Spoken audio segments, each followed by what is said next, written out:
everyone, welcome back to my art space. Once again, this is Chi and I hope you enjoy my vlog reviewing art supplies. In this video, I'm going to talk about Caran D Ache set of 30 watercolor pencils. And here they are. They come in a nice and sturdy tin box with an indication that they are Swiss made. At the back is a list of the watercolor pencils, or rather the company's claim to how awesome these pencils are. We will recap that at the end of this video. Here are the pencils. They were not arranged like that when I purchased them, and I can say that they have definitely been moved about. Each pencils have a golden engraved name of the manufacturer with a golden paintbrush to indicate that these are water-soluble pencils. Unfortunately, there are no color names on the pencils. They certainly look and feel like a high-quality material, and the colors included looks very vibrant. I'm sorry for the bright light because I had to use the flash of my camera to record this particular part of the video. Now, on to the most important part, testing how these pencils apply on paper by painting.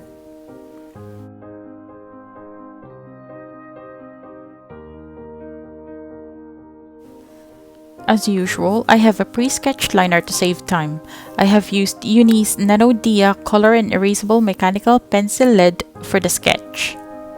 I must say that I am not and never was a color pencil artist. I can certainly color with them, but I have never attempted to create an actual painted piece with these color pencils before. And here I am discovering that I am actually heavy-handed with the pencils. I watched several tutorials before even attempting to create this one. I have made a rough piece prior to this, an illustration of a cat, but I really don't like how it turned out, on how the application of the pencils went on a smoother surface. So I tried it on my Khadi paper, which is 100% cotton and has a rough or textured surface.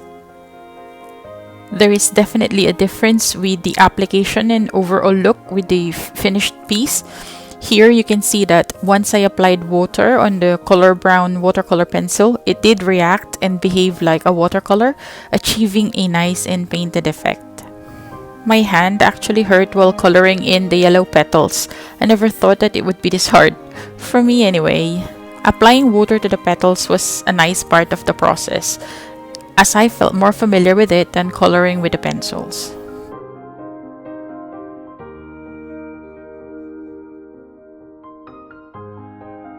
It's harder to achieve shadows, light and dark hues, as you'd find that you'd need to either reapply the color pencils on top of your piece or shade and blend with the pencils before applying water and doing more adjustments with it.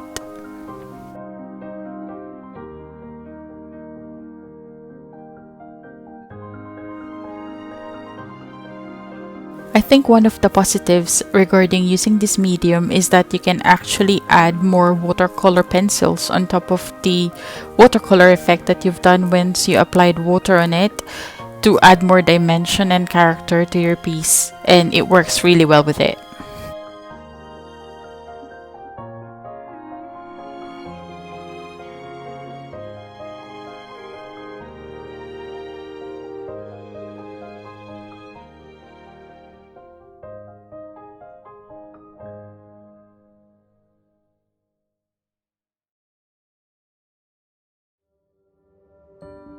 I suppose that you can tell that I really struggled with this piece because I'm not primarily used to the medium that I'm using, but I'd like to take on a new challenge and I'd like to discover that maybe perhaps I'd get used to it and I'd love it.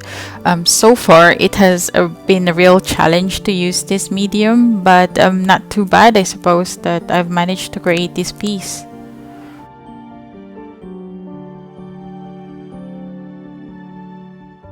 Now, to talk about what the manufacturer's claims are. Number 1, soft leads. They are soft enough for smooth color application, so I suppose they are spot on that. Number 2 is water soluble. I have struggled a bit with achieving total solubility, as you can see with my painting, but overall it is pretty soluble and the colors do mix when you apply water on them. Number 3 is bright colors. This particular set does include bright and vibrant colors, so that's a tick for me as well. Number 4 is break resistant. Surprisingly, this is true. I have sharpened a few of them without breaking, and even with a chiseled tip, the pencils did not break when used to color. Number 5 is economical in use. I suppose with it being break resistant, there is little to no waste when using them. Also, you can always add water to make the color go a long way. Number 6 is regular color to color consistency. It is very much possible to mix the color and they do blend well. You can also put more watercolor pencil on top of the dried watercolors and it works fine. I have done so with this piece. Now back to the piece that we are painting. I also found that some pencil streaks do not completely wash off, so it still gives off that distinct pencil sketch look, which I really don't mind. Coloring in that background also killed my hand. It's also harder to wash away the pencil streaks. I'm not sure if the pressure I put on them affected how it would wash off with water, or if the actual colors of the pigments are the reason for it. Anyways, you can see here that the purple color washed away perfectly, while you can still see pencil marks on the mauve one and the blue shades. So here's the finished piece. I can say that it has a unique finish to it, not exactly chalky or waxy, but there's definitely something there. You can also see how hard I colored at the back of the paper, although there's no bleed through. I hope you enjoyed watching the painting process.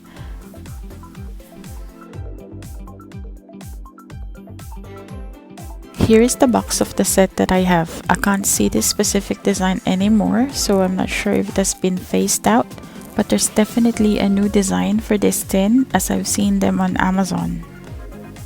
And there you have it. It was a challenge for me, but I had fun doing it. Please consider subscribing for future videos. Thank you for watching. Take care and see you on the next one.